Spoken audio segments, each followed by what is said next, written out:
Hey friends, welcome back to Voices for All Abilities podcast. Today I'm sitting down with my sister to talk about her powerful journey through foster care, adoption, and what it's really like behind the scenes.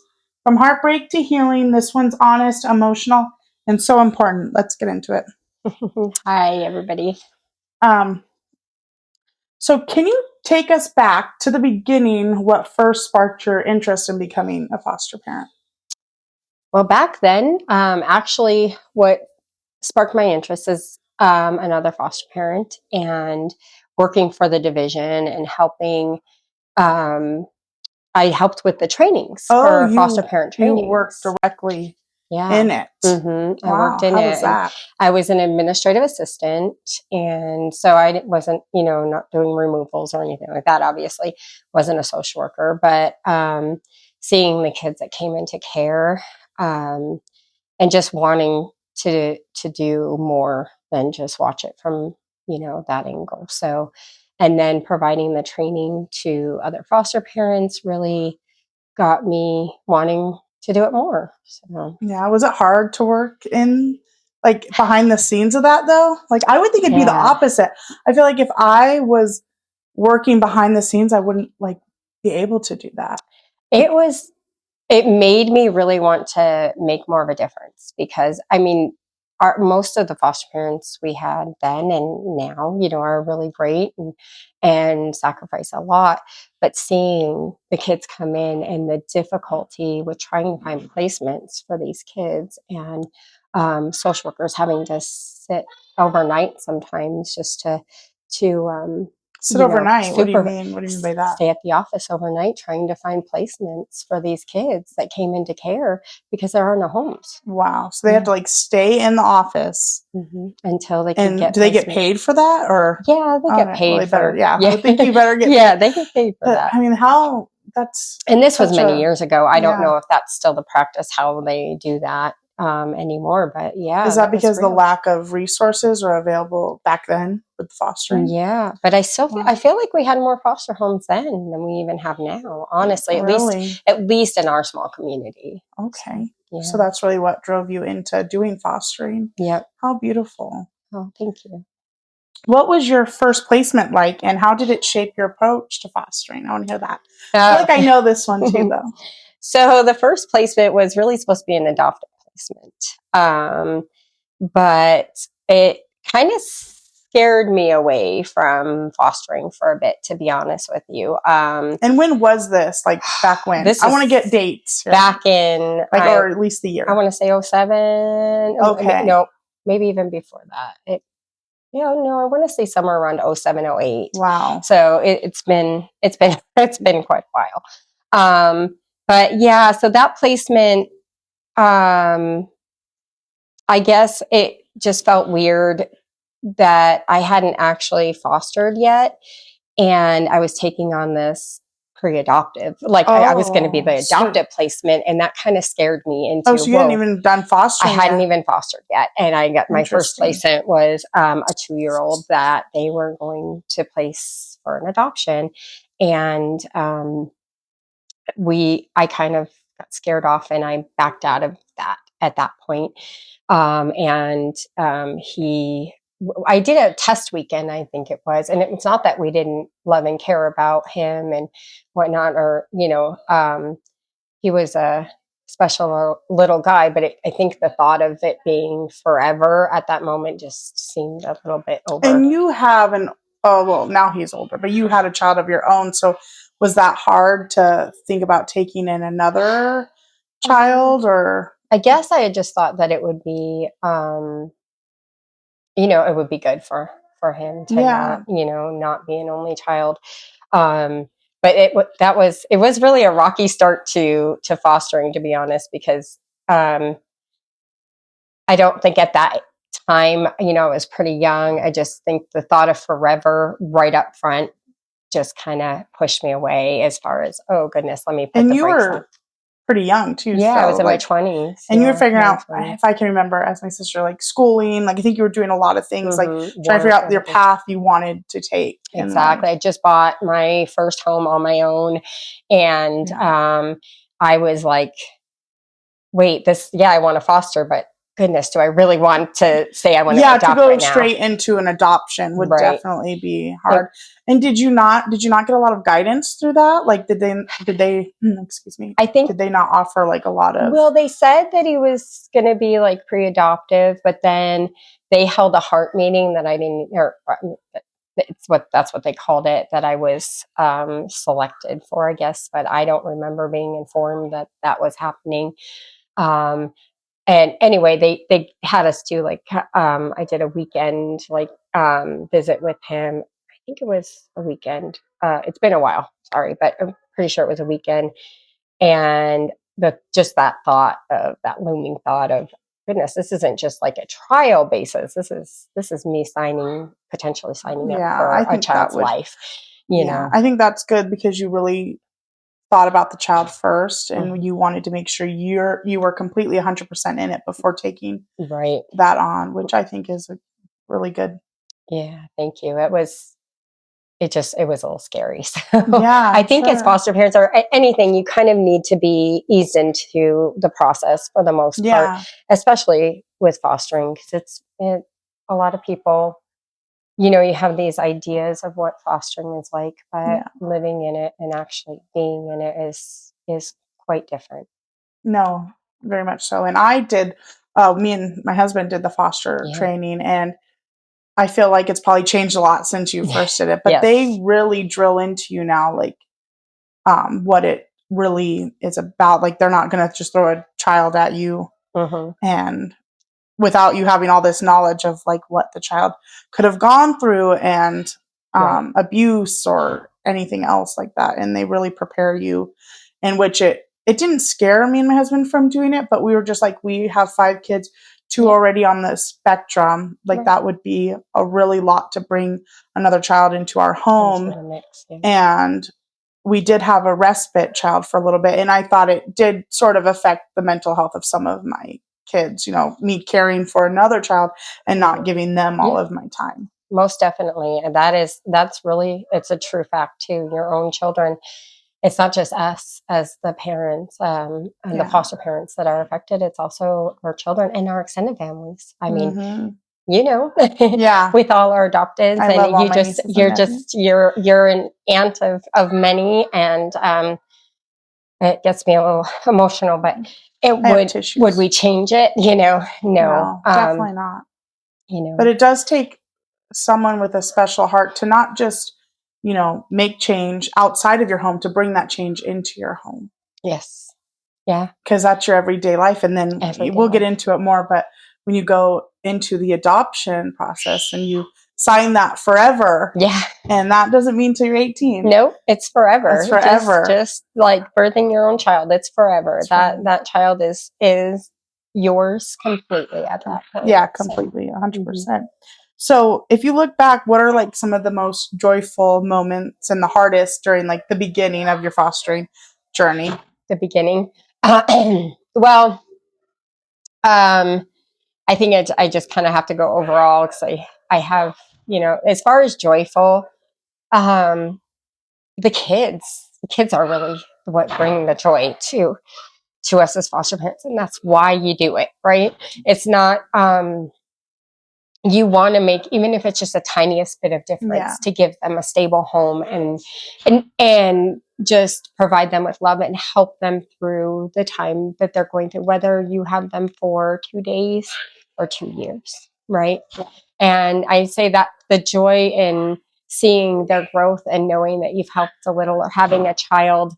I had a child with me for almost 2 years, and she was placed with a relative out of state, and she continued to write to me for quite a while. I have a child that was with me for 2 years that's here in town that still visits me, and I those things bring me so much, sorry the mic, so much enjoyment, yeah, so much that is where my heart feels really full, not to mention of course my babies, but yeah. the kids are really where it comes.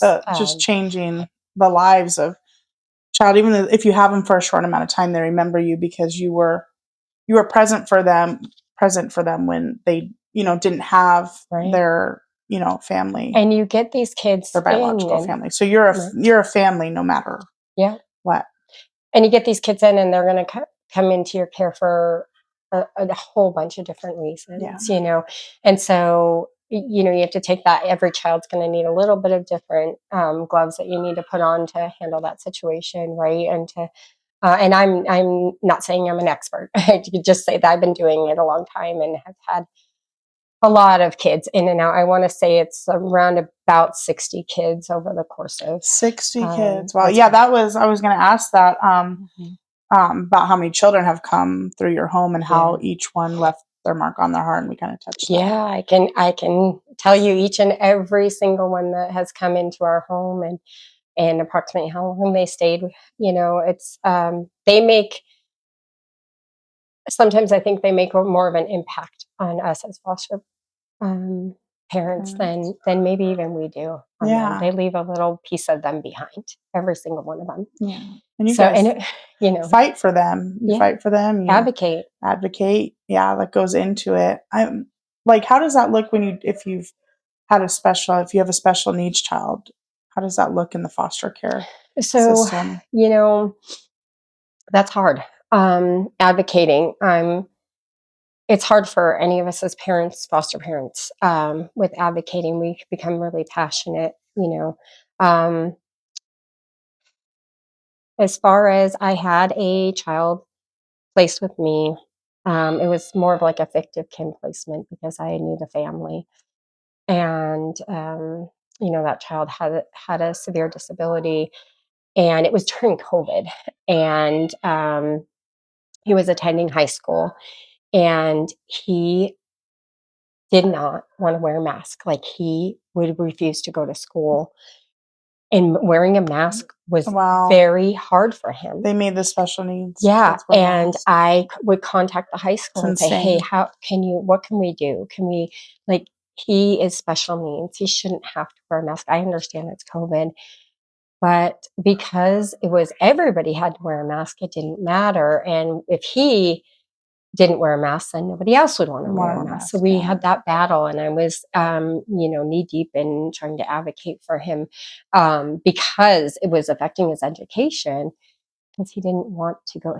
That was, a lot of our children have those diversions. They don't want that, him touching the sensory, right? Like that was just too much. It was an overload for him. So that was one thing. And recently I did a whole lot of advocating for a sibling of my adoptive, the breed that I just adopted. And advocating doesn't always make you a fan, people a fan of you.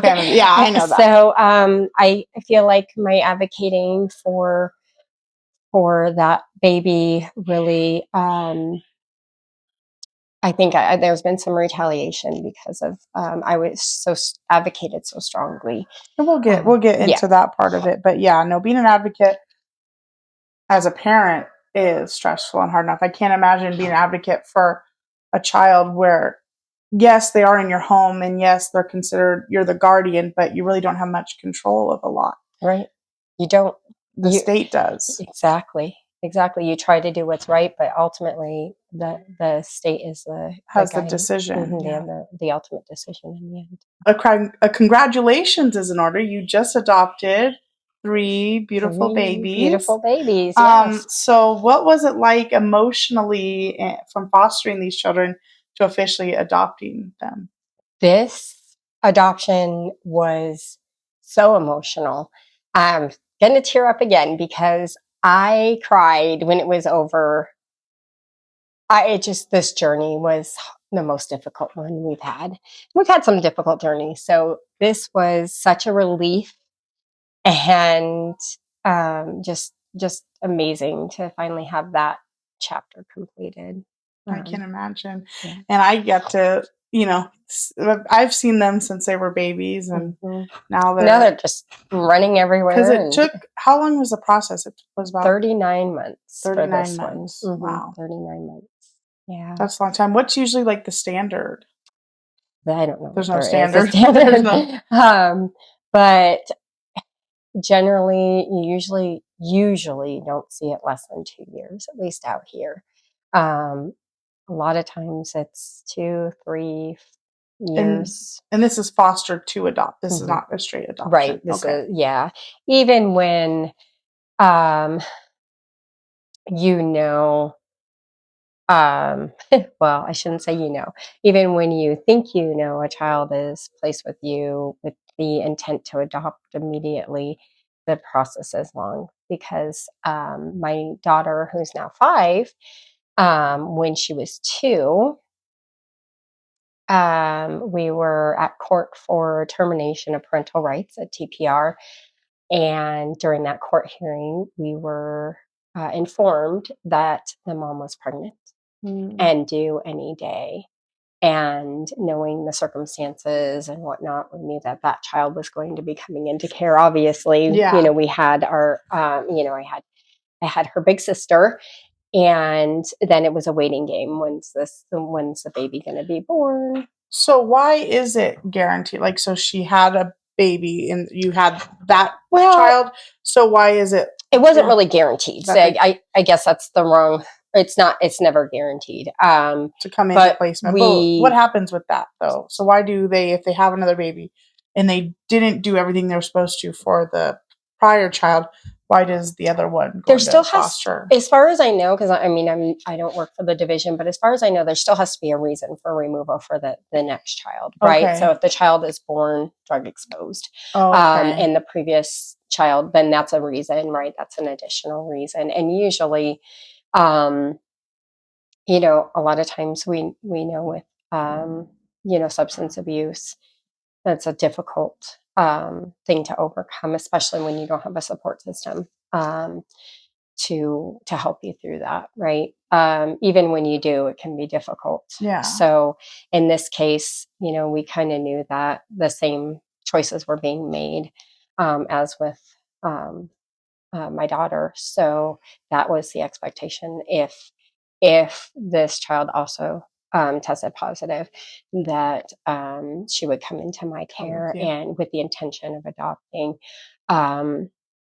because there was no efforts made to reunify. So that's kind of where it comes, but there still has to be that that reason. Still has to be a reason for, it's not just like, oh, we're just, going to No, yeah, that makes sense. And but with I went through the fictive kin too, and then they ended up having another baby, and that baby, I was called again, right?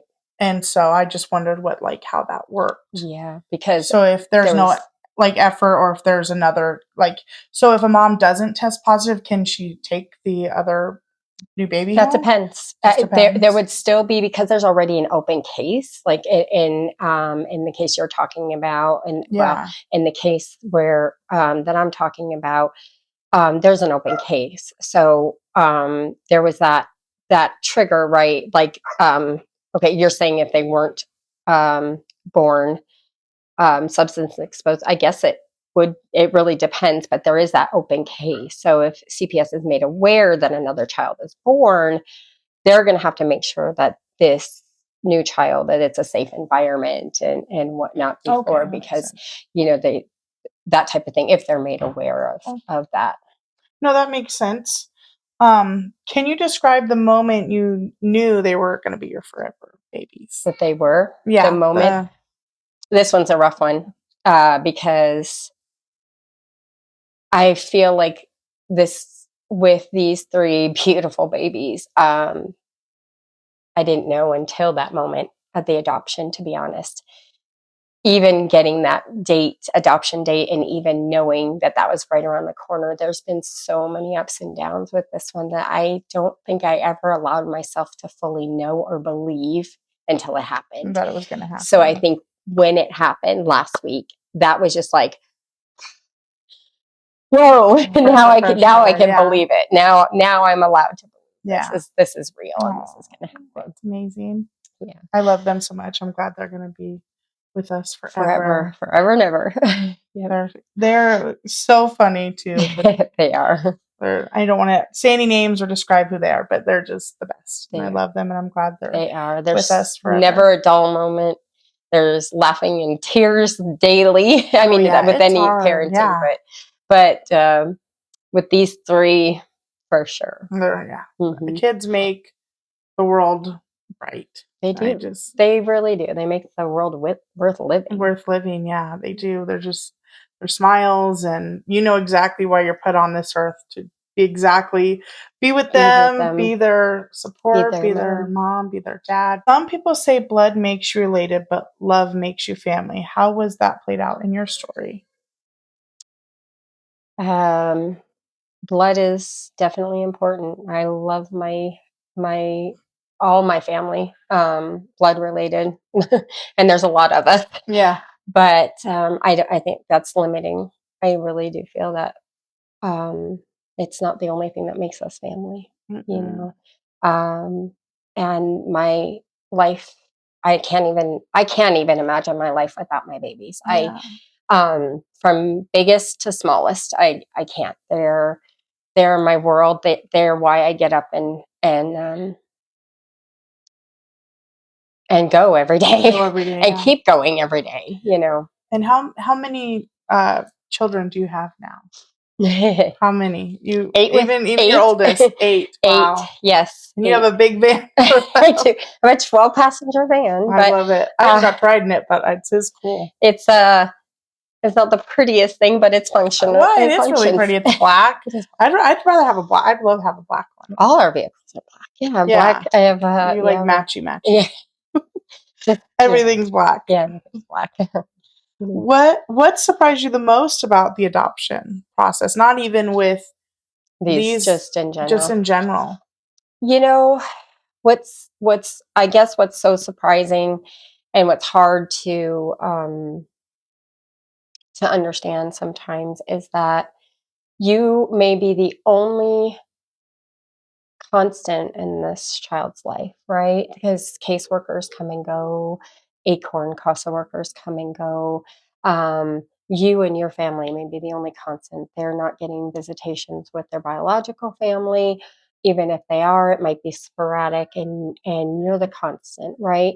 And you're chosen. Hey, we've decided you're going to be the adoptive family for this child, and you're like, okay, yes. Then you feel like I I'm mommy. I'm really mommy, but you're not. You are still not mommy until that judge says you are. You still can have that ripped away from you at any moment. The division is still in control, and the division they can change their mind. Anything can happen. Biological family can come from nowhere 2 years down the road and say, hey, we want this child. And what, that's the thing. There can be a lot of heartbreak and a lot of through the fostering and adoption process, a lot because it's kind of coincide with each other. Because what I've known about you is that you mostly will also adopt, the kids that come into your home. Yeah. But you're able that don't what do they call that word? Reunify back with their families. Yeah, not really the intention, not why I got into this, but I think what happened is I've had most of the children placed in my home have been long-term placements. Mm-hmm. And when you're in a child's life for 2 years or more, it's not that you're not trying to that you don't support reunification, or that you're trying to adopt all these kids, because I never had that intention. Never thought. If you would talk to me 20 years ago, I'd be like, you've got to be kidding me. But you get attached, don't you? Like, isn't it natural? And they do. And I'm going to say, for the 3 that I just adopted last week, I cannot even fathom in my mind any other scenario where they would have the best life at this time, right now. And things gone different from the get-go, when there was still a relationship with biological family and stuff like that. Yeah. But these kids know no other family. I mean, outside of an auntie, but this is what they know. Can you imagine the trauma? The trauma that a child goes through being removed from their biological family is bad. But think of a child that has grown up with their a foster family for a year or 2 years or 3 years, and then all of a sudden is ripped away from that. That's trauma as well. And to think, at that point, you're whoever is getting them, whether it be family or whether it be going into another foster home, they're getting a different child than what originally was placed. They're getting basically, essentially, your child, even though it wasn't your child. It's your child who you've helped to heal, or and I'm going to speak in particular about my son. He is 3, and he has some challenges, right? I mean, not the similar challenges as your kids have, but where there's some challenges which are very challenging sometimes for me, who has loved him since the moment he was placed in my arms. I remember he was literally like this little big, tiny little guy. Yeah, and he wasn't even 5 pounds. And I'm sorry to get off topic, but when I got to hold him, I was like, "How is this thing out of an incubator?" I was like, I looked at the social workers that came to the house. I think they were social workers, maybe just workers, family support workers. And I'm like, this thing should probably still be hooked up to monitors.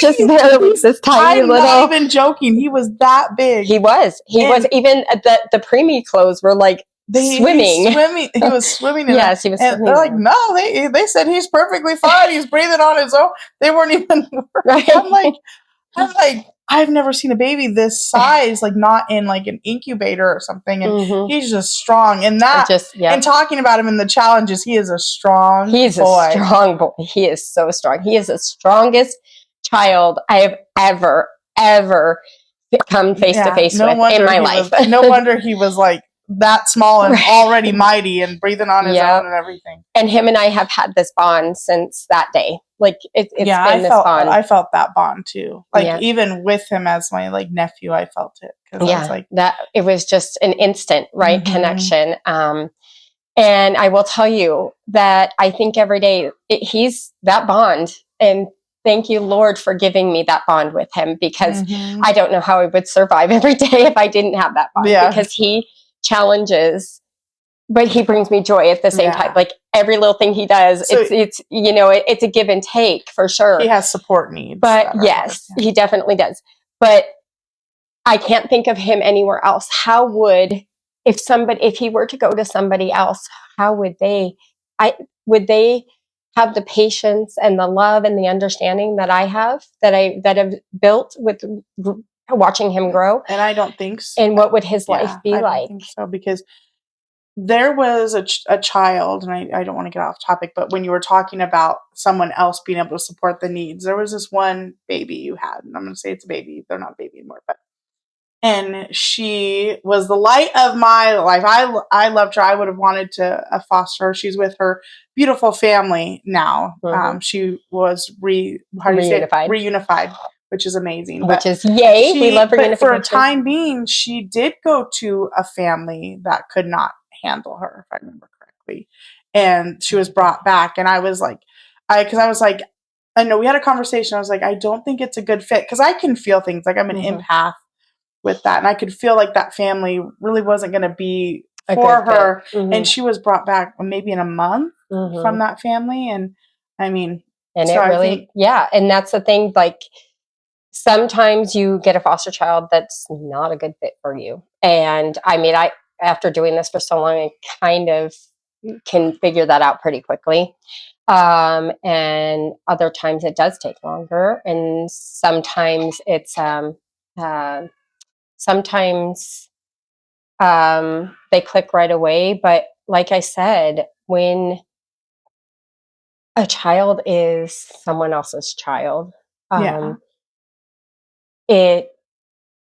you're not raising a child that you have birthed, that you have that is grown in your ways. And this child, whether that child be 1 or 17, right, anywhere in between there, you're raising somebody else's child, and that's profound. But along with that comes everything that they have known and learned from their previous, and sometimes that's just not going to mix, and it may be behaviors, and it may, be other challenges, but it's very hard. And even though with my little guy, I know, hey, this is not going to be an easy road that we're on, right? And I know that we there's a lot of people out there that I know have those challenging roads that they're on right now, right? And we're not going to say that anybody's journey is less or more, everybody's on their own journey. We all have our own journey, and we knew, I knew that this was going to be a hard road, and I sat back and thought, but am I the right person to do this, or would somebody else be the right person to be on this road with him? And I cannot even fathom anybody else being on that journey with him. No, I just can't. Yeah, even when it gets hard, because it does get hard, and especially we live in a very small community where there's not a lot of resources, not a lot of help, and I mean the division I know can only be so many places, do so many things, but do you find that with challenges you've had in with other children, like you didn't have the support you needed at times? I do feel like a lot of times we don't get the support that we need. And whether it's intentional or not, I mean,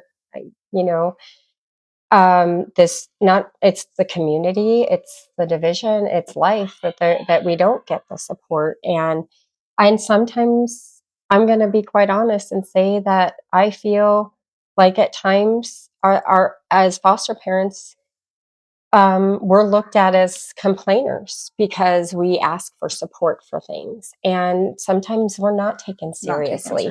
We're complaining because this child has this, or this. Oh, they just want more money for that child. That's what it is. If we're advocating, because there is you can get more money if. Has more supposedly there is. That's very. I've never seen it. I don't know, but supposedly there's those things out there for. Possibly someone like Lane with profound autism, things that they have to see, which is what I think I'm trying to change with what I'm doing, is that because I'm having an inclusive nonprofit to where I'm amazing. Yes, I'm also targeting the kids with trauma, PTSD, OCD, ADD. There's like an explosive disorder as well. Intermittent explosive disorder. Yes, intermittent explosive disorder. And there's numerous things I can. So many things, yeah. And I feel like, and that's where I don't like, is where you could look at someone like my son Lane. I bring up Lane a lot because he's textbook autism. Right. And they would be like, oh, he'll qualify for that. But someone who's suffering internally or having things that they're not seeing doesn't get that same help. And you get to see it also a little bit on both sides, because Lane is so much more easier for people to see than maybe Keaton. Right? So it's harder. Keaton's harder. Exactly. But people be like, they'll look at Lane in this aspect, but Keaton has the same thing, maybe on a different level, but that just shows you how, and we all can be guilty of this sometimes, right? That it's easier sometimes when you can see things rather than the things that are harder to see. That's why seeing isn't believing. Exactly. It's not. No, just I feel like giving everybody that chance to, go to a doctor that specializes in something that your child's going through, which I think you have been getting answers for one of your children. I've been, believe me, it's been a lot of advocating and a lot of we still have, we're still waiting to try, but I'm learning, and I'm learning from you and from friends, and just, doing research, really finding your voice. Yeah. Finding the voice. Exactly what this is about. Right.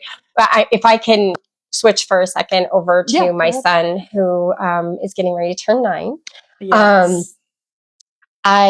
When you say about the lows of foster care, that was the lowest of low. Outside of what I've been through recently, that was ultimately the lowest of low. That little boy placed with me at 8 days old. He was also tiny. He was, but he had a little football head though. He was so tiny. I wanted to call him Hey Arnold. He was so tiny, but he had cute little You used to call him what, Rex? Rex. Yes, you used to call him Rex. Yep. He didn't like that. Now he wants just his name. Yeah, don't try to veer away from that either, unless he tells you something else. But we've had our questions about him and what maybe is going on with him as well. But he was with me for 20, 19 months. 19 months. Visits here and there, whatnot. But at least visits. So that was good. And then I was contacted in December and about adopting potentially and doing like a social summer. It was basically where they're gathering information about the child that they're going to use to put it forth towards for an adoption, is my understanding. Again, I don't work for the division, so I can't be 100%. But anywho, 2 months later or a month later, go to court, and out of nowhere, court's another thing, but anyway, out of nowhere, the father's attorney stands up and is like, my client is doing everything he can, and he's doing A, B, C, and D, and he wants his son back. And just like that. Oh, so I didn't even know that it was the father's attorney. And then from there, we were given a few weeks to kind of, prepare for it. I think it was like 2 weeks or so. But it was to where they were doing shared custody with mom and dad because they're separated.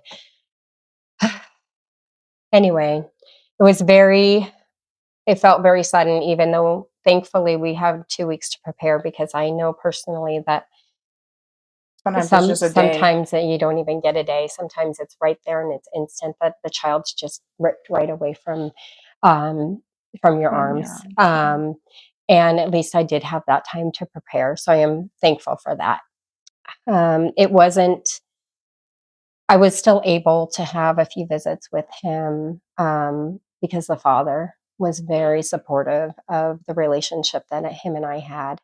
So he allowed me to visit during his time, which I'm so grateful for.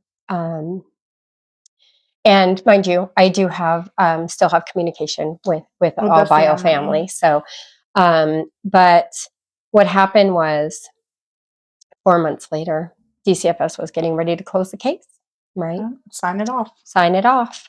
And I get a phone call that he's in the hospital. Yeah. Gives me goosebumps. And his leg was broken. His spiral fracture of his femur. How it happened, I'm not going to go into speculate on any of that. That's Austin's story too. It is. But that, to this day, he was thankfully returned to me, to our family. We spent 3 days in the hospital. The vocabulary, the words that he had were gone. What the child that he regrets, the trauma. Child that I had was different.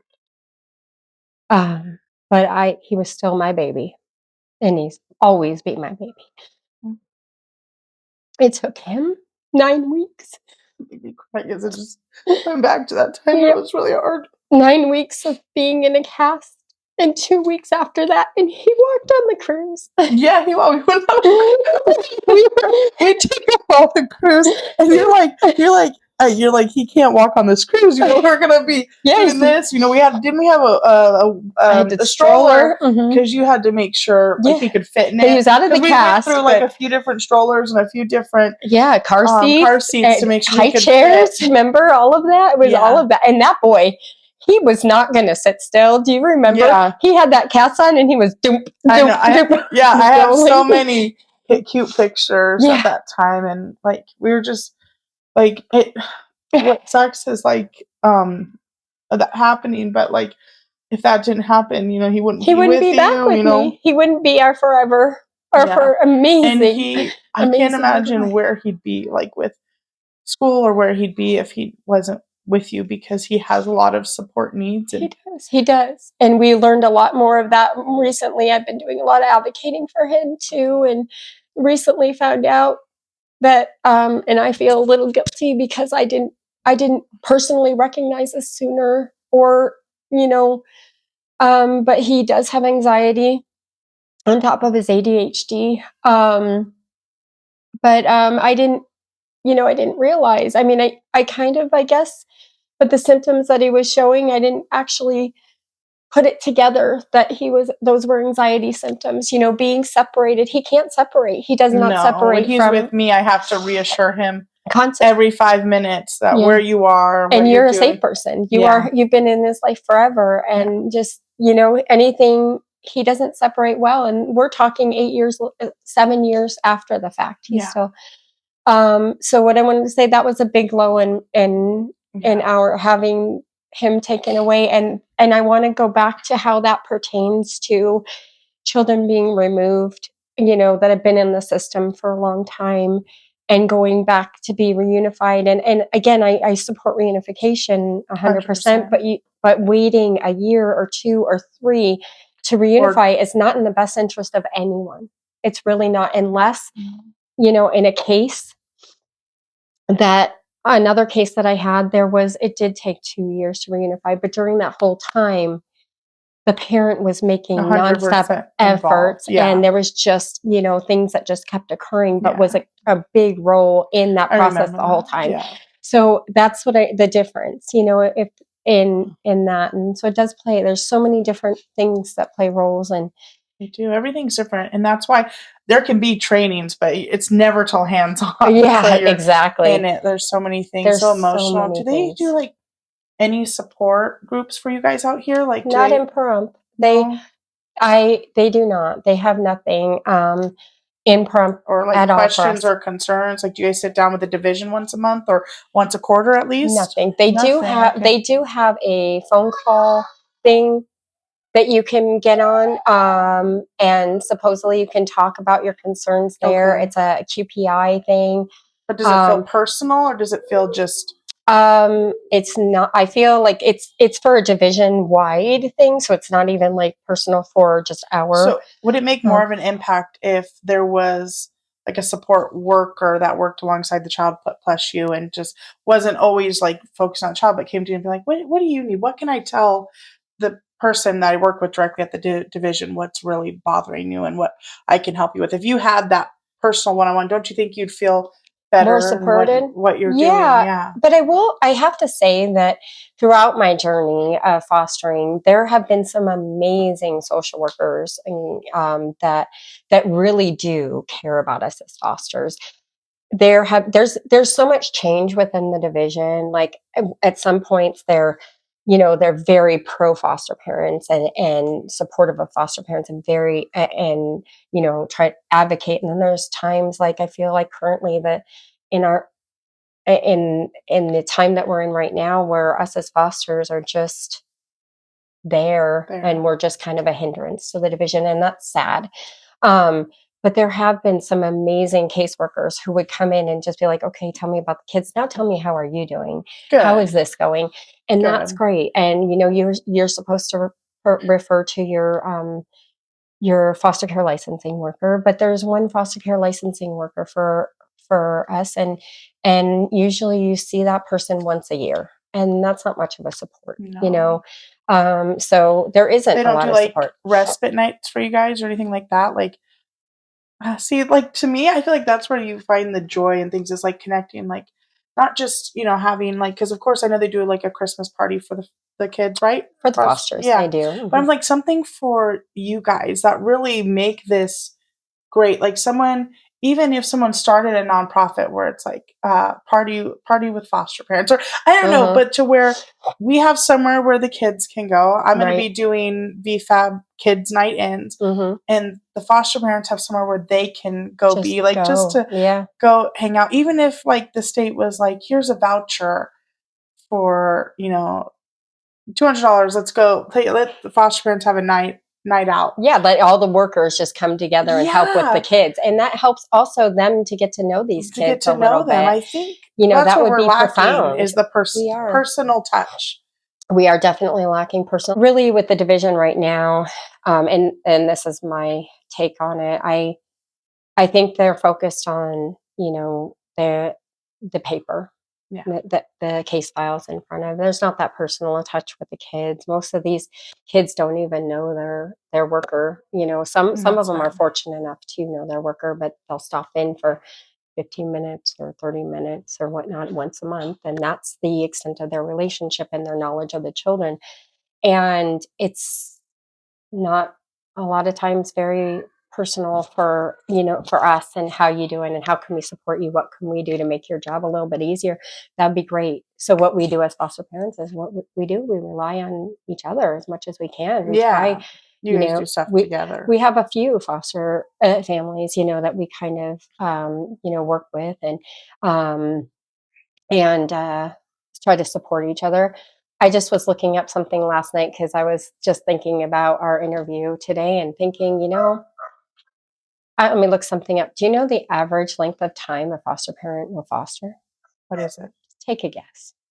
3 years. 20 months 20 months. Wow. Before average. they're done. And that's, And wow. I'm almost 17 years.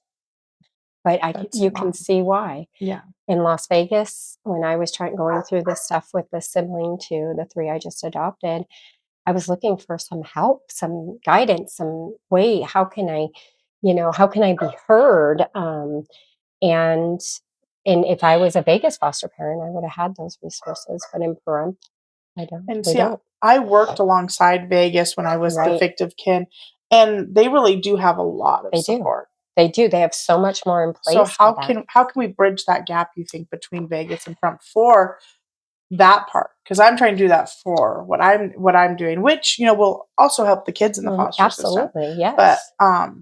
from that end, for you guys, like, And I've been can you? doing a lot of thinking of that over the past year, since the birth of the baby, and thinking, do I end my foster care journey? Do I go on to learning how to advocate for foster parents and foster children? Yeah, I'm not sure the answer on that, but I am surely, I hope that, maybe somebody watching this can help us figure out how we can better bridge that gap. yeah, me And too. maybe personally, I need to get more involved in like these QPI calls or whatnot. Unfortunately, they're usually Or start your own or nonprofit. start my. I don't know. You are a brave woman. I'm not sure, but about me, but Because what I just learned in the month of starting my nonprofit, that the community wants change. There'll be some people that don't, yes, but they do. I for the mean, majority of us, yeah. yes, we do. Yep, I mean, I had so many people just through like digitally marketing wanting to help, and we got all the kids sponsored. And it's so I amazing. can't imagine if we were to bring something more you know, for you guys as foster parents and foster kids. I feel like that would also get a lot of Attention. attention. And Yeah. how amazing would that be? Because right now we need foster parents, Yeah. desperately need foster parents. But there's so many reasons why people are afraid to Mm-hmm. foster. Yeah. And I understand all of those reasons.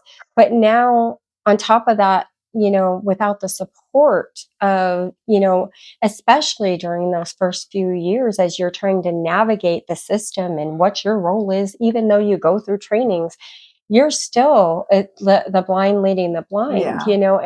and so I think how amazing that could be to have more advocacy and more support for, but not just Foster foster parents, parents but or the the foster foster kids. kids. Yeah. A whole Yeah, dynamic. But let's not just, do like I was talking about, like a Christmas party, have right. that for the kids, and then let's do something For the adults. for the foster parents, because then you guys could all connect more. Mhm. You could find more friends. I know it gets hard finding, respite care for It certain is. things, Mhm. because they all don't know each other either, Right. so, or know your kids, or so. I think that would. I think a personal touch needs to be in the mix of it, and not I agree. business wise, because you can run a business, but you can still be personal, Mhm. have that personal Yeah, have touch, that personal. I agree. I think a little bit of that care would go a long way. A little Yeah, bit, you know, that would just make a huge yeah. difference Because for a I know lot of us. when I was working in customer service, when I would just like email somebody, like I wouldn't always get their attention, but when I call and talk to them, or like we find something in common, like, oh, my grandma's sick or something, and I talked to them about how I was a CNA and I took care, they'd be more inclined to want to help and pay me because I Exactly. put that Personal personal touch It's into it. yeah, Because like I absolutely. relate to you, I'm here, I'm doing a job, but I'm also listening to you and I know what you're going through. And I just think it makes such a big difference in community when I you have that. agree 100%. So I want to get into, I know we don't have a lot of time left, but there was a baby that you couldn't bring Hmm. home. And I know I've cried with you. I know we've talked about it. And you can talk about as much as you want about it. So if you're open to sharing, can you tell us a little bit about the situation with the baby you wanted to bring home but you didn't get to?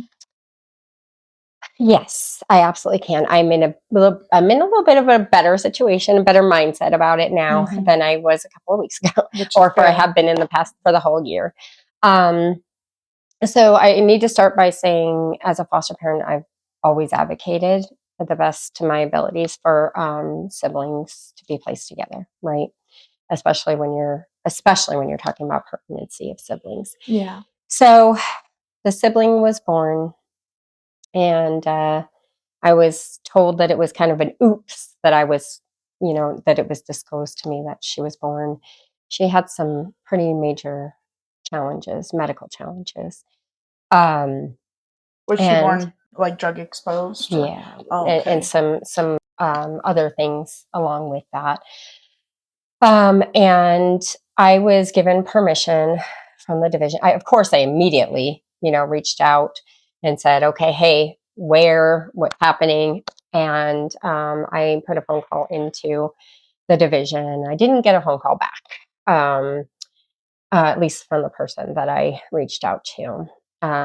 So instead, I finally sent an email and got a response to that I would be considered as the first placement option for For the the baby baby. because of the siblings, and thank you for offering that. So, and I was given permission to go and see her and spend time with her. So if not every day, every other day, I was commuting. It was an hour and a Wow. half drive from here to there, one way. I would sit and bond and hold, and in the beginning, feed and advocate, finding out, learning. What I With did the was, nurses like in the hospital yeah, itself. yeah, I would, but I was after leaving, advocating, finding out, looking up the diagnosis, and just doing as much research and filling myself with as much knowledge as I could. And I Hmm. found this amazing non-invasive treatment that was Gonna be life changing. life changing. Yeah, um, that could have halted the very evasive treatment options that were normalized to help with this. And I thought I let DCFS know about this treatment. I let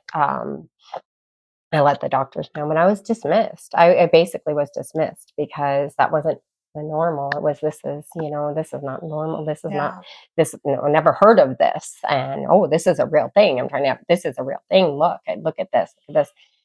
And I was actually in the hospital one day, finding out that the baby may potentially be going somewhere else to have this very invasive treatment option done. And Like going to another hospital. Mhm. Oh, okay. Yeah, and I got down on my knees and bawled and begged the social worker who happened to stop by as I was visiting, and begged, please, please, look at this, please.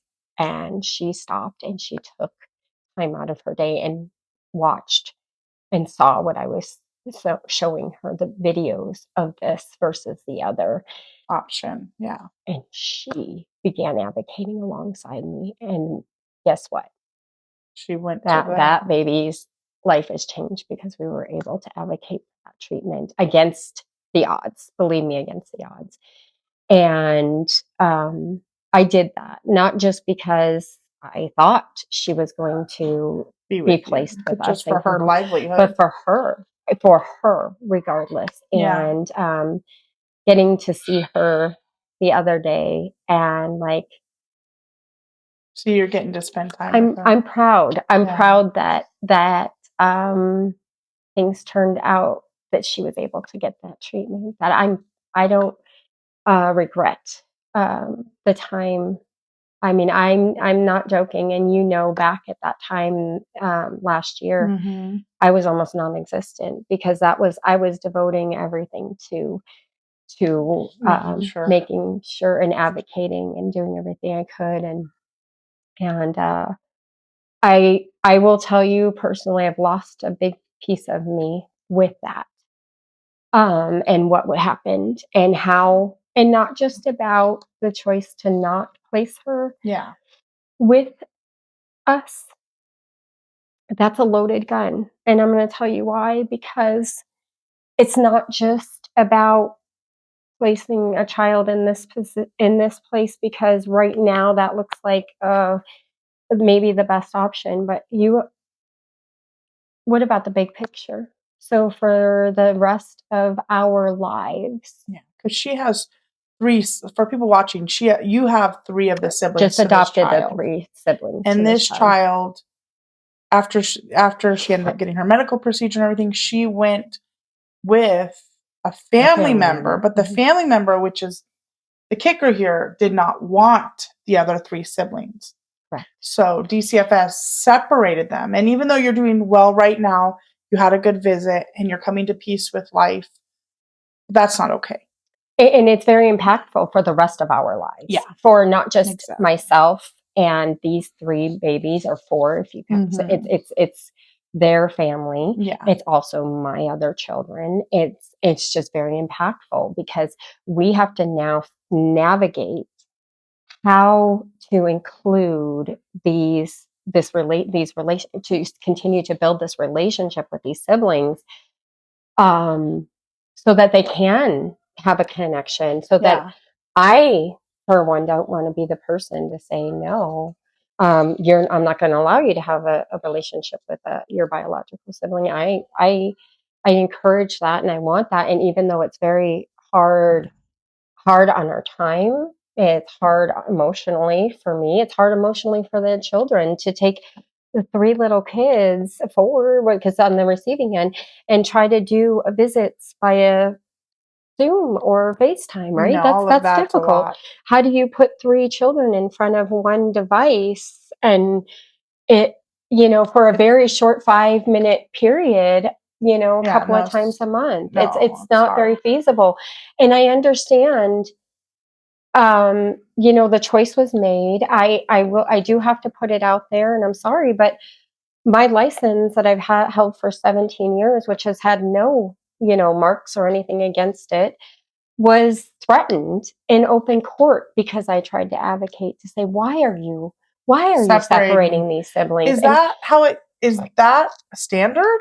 This is new to me. I just think that wouldn't be standard, that you'd want siblings together. So if you were willing to take all 4, because you were, you're not. I was devoting. I was already doing it. Yeah. I was already doing it. I felt like they're, because of the amount of children that I have and whatnot, that I feel like the division didn't feel like I was capable, but I was already doing it. I was already more than capable, and proving that I was more than capable and willing. But instead of having a conversation openly with me about this, and they went behind my back. They did this, and I was ambushed in court, that, hey, even though the judge and the attorneys and everybody were leaning towards, hey, siblings should be placed together, and that's when, I was my license was threatened. I feel like somebody there, even just not knowing everything, really was against you, and I don't know who it is, but that's the feeling I get. And like I said, I'm really good at feeling people. Yeah. And I have some feelings and thoughts of who that might be, or So this is really out of the norm to really separate siblings. It's just gross. And it's not anyone in our community, right? This came from Upper. Well, it was our community too. Okay. There was an individual here in our community that I think kind of started this ball rolling a bit. There's a foster care bill of rights for there's a sibling bill of rights. There are for foster care. There are federal laws and state laws that everything says that at all costs they should be placed together unless it's not possible. And even if they are separated, because you have an open bed still, right? Oh, I had two open beds. insane. Yeah, I had two open beds. Yeah, but because of the children under 5, well, I had my daughter was 4.5, and her biological sister, who we also adopted, was 2, and then the other 3 under 5 were the siblings to this Yeah, that child. doesn't make And so we can make exceptions in ways, but not in this way. You right, know, not for a sibling, that's exactly. what doesn't make sense. And as hard as it would have been if they would have said, hey, we're going to place all 4 with this family, with a family member or wherever, because we need to keep all siblings together. That would have been hard too, right? But it would have made sense. It would have made more sense than separating.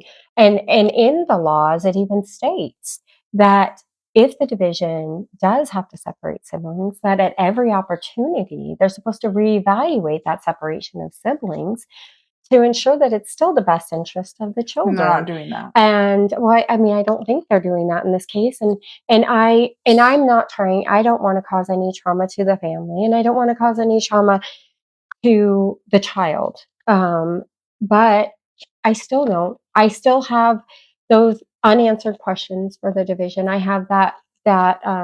So and for the courts. More than likely, this video will reach somebody. Mm-hmm. So As it should. If you have something to say directly, I would. If you have something directly to say, or I can take this part out. I guess what I would like to say is I would like an answer from the division. I would like an answer from I can't even say the courts, because the courts didn't really make a ruling. Yeah, they were like pretty much told what to do. Right. But as far as the division and the attorney general's office putting in black and white that they were going to take away my license if I kept trying to fight, if they were to place this baby in my home, because they would not make an exception. And then you wouldn't have been able to finish out your adoption and all that. And what did I do? I guess that's another thing I want to say. What did I do but devote myself to these children and to the system and to the division,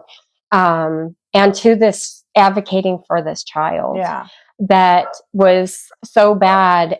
And even if the decision was still to place not with us, why couldn't somebody have an open conversation? I asked to come into the office. I asked to be seen. You asked, but they didn't give it to you. It was. That's insane. The conversations that I did have with them over the phone felt so ambushed, and I just cried, and no one held space or showed any empathy or any of that. And what I was reading is that this is insane, that they have full immunity. Yep. They can pretty much do whatever they want, and they have full immunity, full pardons, whatever. Yep. That's unless insane. It's like a civil rights violation or something like that. Well, like that, this could border that civil rights violation in a way, especially for the children being separated. However, who wants to sue? I wouldn't want any money or anything anyway, no money. But I would like an answer. This is not. Yeah, and you deserve an answer. It wasn't right. You deserve an answer. Thank you. I feel that I do. I feel like that my kids deserve an answer too. They may not quite understand it now, but in the future, they're going to want answers. Yeah. And I can't give them the answers that I don't have. I can only tell them that I did everything I possibly could. Yeah, you did everything you could. I tried. I fought. And, this is the way things are. And I don't think they have to stay. I mean, it depends on what I guess you would want to see. Are you now like at peace with life and how it is right now? Or? I am battling all aspects of it still. I honestly, for the last year, have felt like I've been living in a nightmare of this. Am I going to wake up and this is going to be different? But I just decided not to fight anymore, because I wanted to focus on my babies, and I didn't. They threatened to take them away from me. They threatened to That's take them insane. away. I can't believe that. And they didn't, like that Didn't right you there. have to like ask for the court? Because isn't that public documents? Like I don't know. How does DCFS? Is it public? I have the court report. But you can ask for that because you're a foster. Okay. Well, but you can't. what I have is just a report that was submitted, and which states in black and white that that if I continue to try to pursue to have the baby placed with us with the siblings, that they would take away the other 3 kids and my license for no reason. Maybe it's like this everywhere, but don't you feel like sometimes in Pahrump they do whatever the heck they want? I do sometimes feel that, and it's not just the division, obviously, but I do feel like there's not consistency in the way things are done. The laws, like who's making sure these laws are being upheld?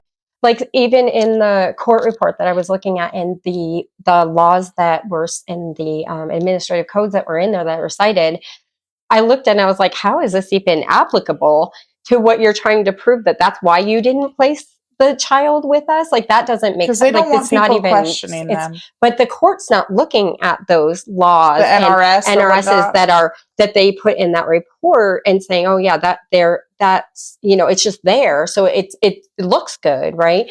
But I can give you 3 pages full of federal, state laws and regulations, and not just that, American Bar Association, the CASA, all about the siblings being placed together. Yeah. And I can give you 3 pages of that to show. Wow. But that's not as significant as the 2 or 3 that were in there that didn't even support the actions that were, or what was in the report. At least that was my what my investigation came out as.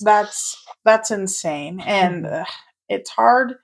This is a part of the reason we're here today, is because there's not somewhere, to like let that be known, like how you feel. Like you said, you've tried to talk with them and all of this, and who, you could go to the news, but really, why would you want to go to the news and people not really understand? We're when you're talking here, you can reach so many more people that will understand you. Exactly. And that will worldwide that will understand where you go. I mean, yeah, because I'm sure that not just people in our small community, but the states and throughout the world would have a better understanding of kind of what we're going on, we're going through here. Look at it and maybe be like, hey, I want to sit down and talk with you to know what happened here, and make you feel like you're not crazy and not alone, and not alone. And that's how I felt. I felt like they made you feel like you were like crazy or something. I had to go to therapy. I haven't had to go to therapy my whole life, but this created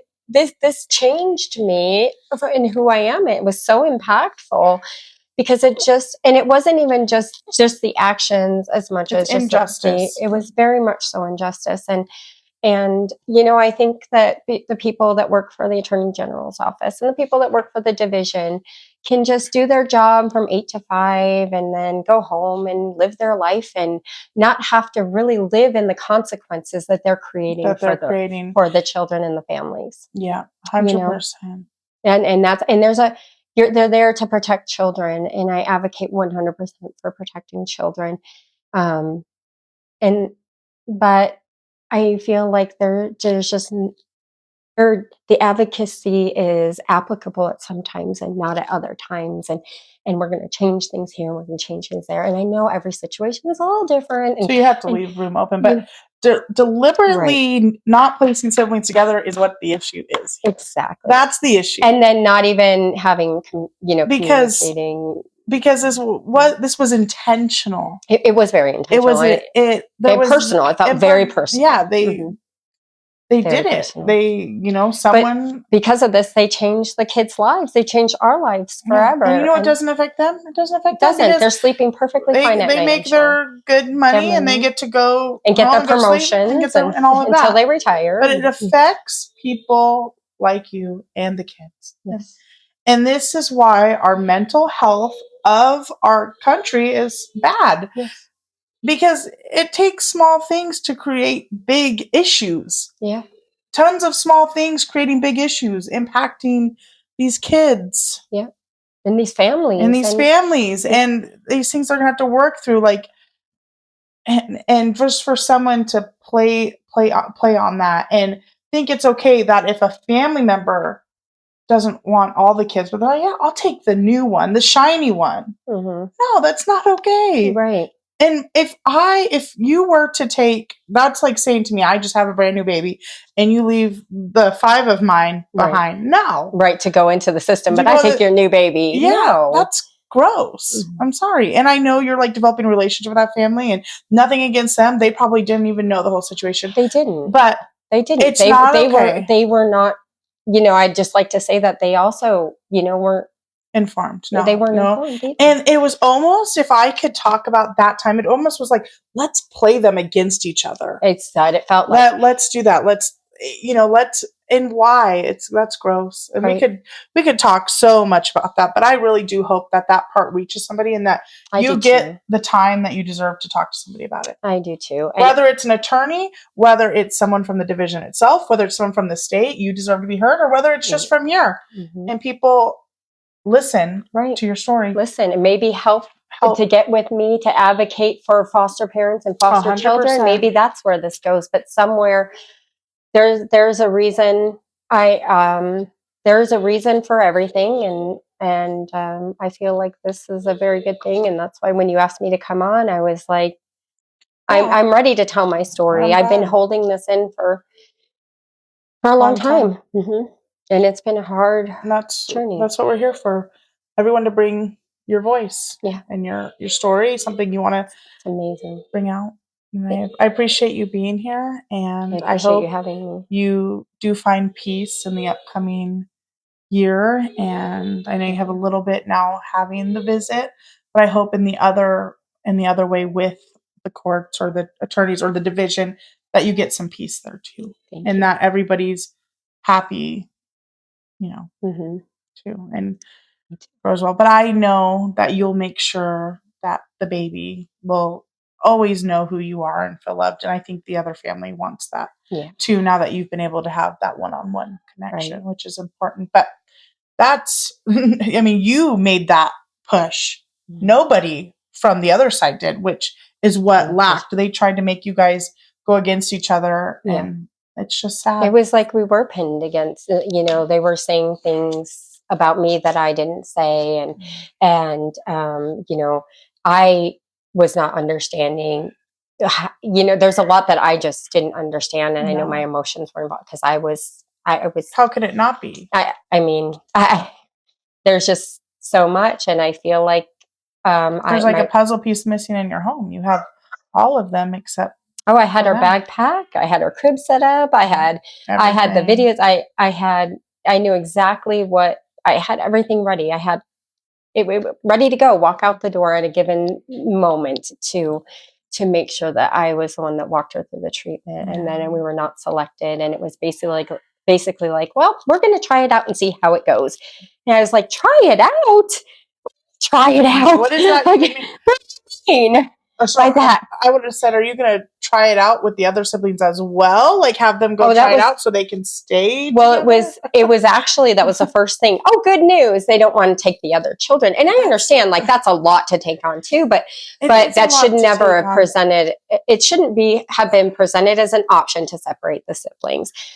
I just thought in my mind, when I went into training, that wasn't like an option, except that's like a dire situation where we don't have enough beds. Right. But once we do and we find a home, we're putting them all together. Because you have to reevaluate. Exactly. Yeah, that's what I was told in my training. Because Las Vegas, Clark County has a whole huge checklist of how to make sure to keep siblings together and to get them back together, right? Wow. That they follow. That's Clark County, though. It's separate from out here. So everything's separate. It's like so whole nother world. That's a whole different thing. And out here, I feel like things are just kind of. I honestly do feel that it is a personal. A few people within the division decided that, this is the way it's going to happen. This is what we're doing. And that's what it's going to be at all costs. It doesn't matter. And hence why my license was threatened. And I feel like that was because it was a retaliation move, based 100%. Off of the advocacy and people don't like advocates. Me and Stephanie know that firsthand. Yep. We don't. They don't. Absolutely. You know, people will say they do. Oh, we're all for. But when it comes down to it, and making them feel like because we do the research, Right. Exactly. and they have the degrees, right? Mm-hmm. But you need both to operate. So when you have someone that's done all the research, they haven't, and is advocating for what they think is right, it clashes because it's like, no, this is the truth of the matter, and what you're doing but you have a degree, so it sometimes trumps the research or the facts. But in this case, I don't feel it trumps the laws. No, it doesn't trump the law. It shouldn't. Still, that advocating has really done amazing things, because even if it helps save 2, 3, 1 more child from suffering the other option, then it was worth every second. Yeah, and that goes. Yeah, that's great. And they do have, I know, like medical advocates too. I don't, obviously not maybe for foster kids. Unfortunately, they should 100% everywhere. But you were that advocate, and she is doing super well because of you. And I know that's number one for you, that she's doing well. But having someone listen to your story is also important too. And it is. And you getting closure, because you deserve closure. Even if you weren't to have her, you deserve the closure to know that, oh yeah, they were wrong what they did. Like, really, I can even see that. I don't have a degree that they have. I haven't read every single law for that. But I can just feel it, that it's wrong. It feels wrong. It does. And it feels wrong. It feels personal. The kids should be together. Or looking at the options of, okay, well then maybe we need to find another placement that can take all 4, or something. Yeah, something. But I think in their mind they didn't want to take the siblings away from you, but so it still wouldn't make sense to me if they were to do that. Take them all when you had 2 open beds. Right. It wouldn't have made sense. It would have been, but they should have stayed together regardless. So we got to wrap this up. But I just no, you are fine. I just want you to talk directly and give advice for anyone who's thinking about becoming a foster parent, wanting to possibly foster to adopt, which can happen. And it's happened for you. And it's a beautiful journey. It's not an easy journey. I think it's worthwhile. I think that it helps to have support from your family, your friends, and maybe teaming up with some existing foster parents to help guide you through. And I'll stress again, it won't be easy, but it's worthwhile. Yep. It is 100% worth it. And as an outsider looking in at all my nieces and nephews, I'm very glad you did choose that route, because I don't think our life would be as fun and crazy and at times, and the holidays and our birthdays, and we don't even need to invite anybody anymore. Our birthdays are full. Right. No. We have so many birthdays. We don't even know. Yeah, I know. But life would have been easier had I not become a foster parent. But it wouldn't. It wouldn't be as fulfilling. It wouldn't be as fulfilling. Nowhere near as fulfilling. Not at all. All right. Well, I thank you for coming on. I love and adore you.